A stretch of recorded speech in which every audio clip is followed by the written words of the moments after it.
repeat what I asked you at halftime, but what was the biggest switch with like the switch of defense in the second quarter, and then how do you feel like that flipped the game or contributed towards it as you kind of went through the second and third quarters? We just went to 15 and did a good job once those switches were made of being in our shifts, having a low man. Allen hit some shots early before we went to that against DA, and then scored against some smaller guys. Some of them were tough shots, but then Mitchell wasn't shooting and Harden wasn't shooting, so we were sort of willing to live with that, and slowed them down in that second quarter, allowed us to build a lead. But then I thought just for 3 quarters offensively, did a great job of executing, and did a great job of playing with multiple actions, and really making the right play, making the right pass. Fourth quarter, not going to talk about it, but.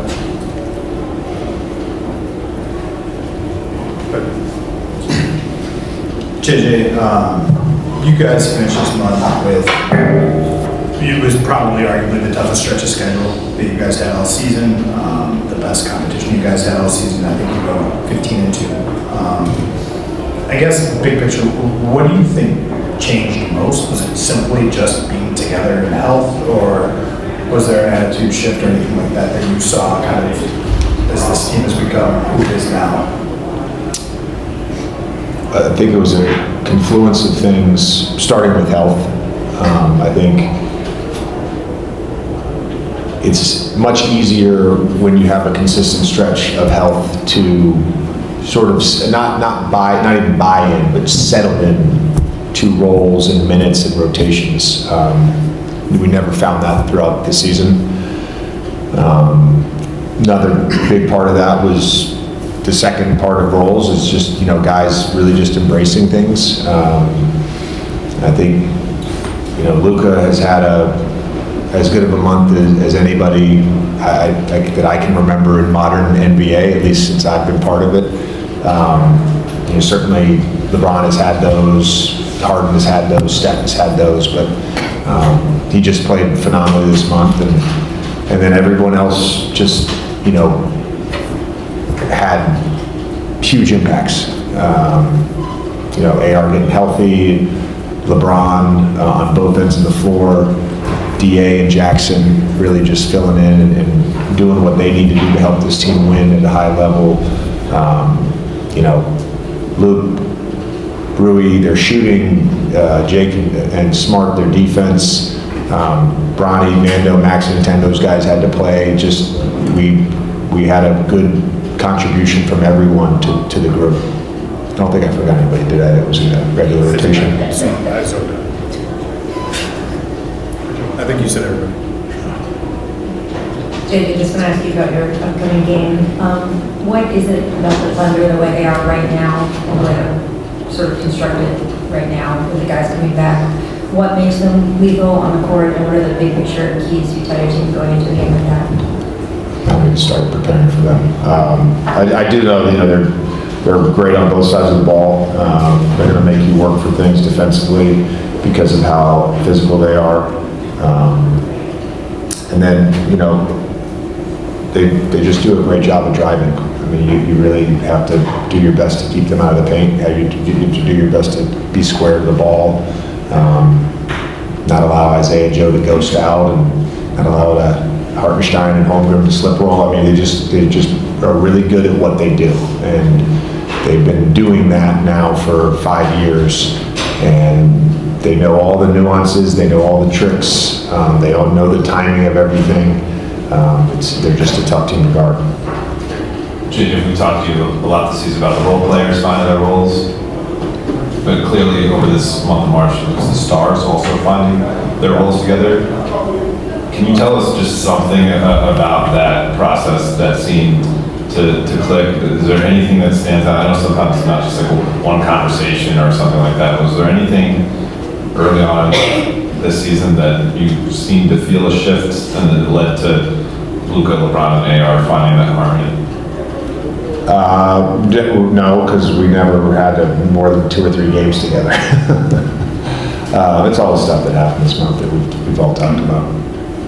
Kind of to that point, a lot of times we talk about roles, we kind of focus more so offensively. What's LeBron and I guess his defensive role to you guys during this surge? And I guess how could you compare it to what he was doing for you guys defensively around this time last year? Yeah, I mean, again, he's been great on both sides of the ball. You know, I don't know what he's averaged during this stretch of games where we've gone now 16-2, but you know, I'd imagine it's around 20 a game. I'd imagine it's around 8 rebounds. I'd imagine it's around 8 assists. He's just doing a little bit of everything at a super high level for us. And you know, again, Luka may get headlines here and there, and AR may get a headline, and you know, certainly our fives have had some games where they could be headliners, but really it's been every single guy just contributing to winning, and you know, LeBron has led on that. JJ, so that it ended up being 600 points on the dot in the month of March for Luka. Can you just speak to kind of the consistency of the scoring and what you've seen from him behind the scenes, demeanor-wise and everything else? Yeah, the ball goes in the basket at a really high level, and he works his ass off. JJ, to that, you talked a lot about the kind of the joy that Luka plays with. You finished with that dunk today. Just how have you seen that joy come out of him, especially this month, and how does it kind of radiate to his teammates? Yeah, I think he's just, again, I said this, I can't remember who asked me this the other night, but I think he's been really clear-headed.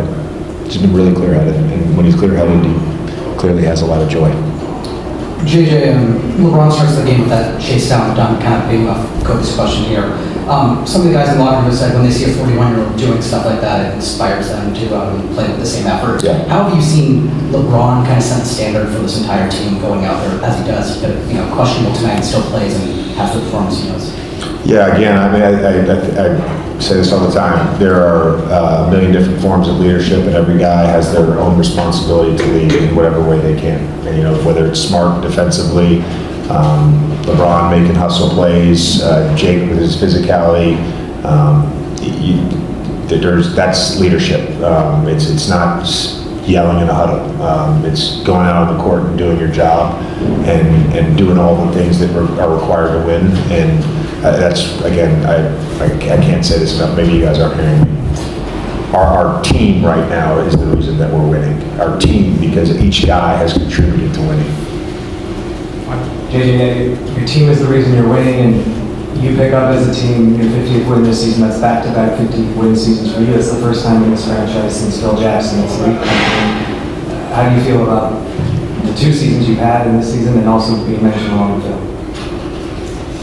Don't deserve to be mentioned along with Phil or Pat or any of those guys. I've got a lot left to accomplish for sure. I think, you know, the both teams, you know, I've had the same staff for the most part both years. I think just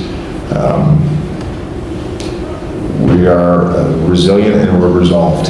And part of that is what I talked about pregame in terms of just not willing to quit on a problem that seems sometimes unsolvable.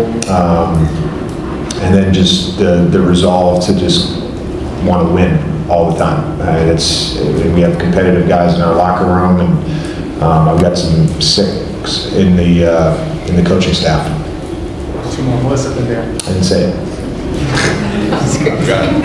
Hey JJ, you've used the phrase clear-headed multiple times to describe Luka. I think we can all guess what that means, but to you, what does that mean?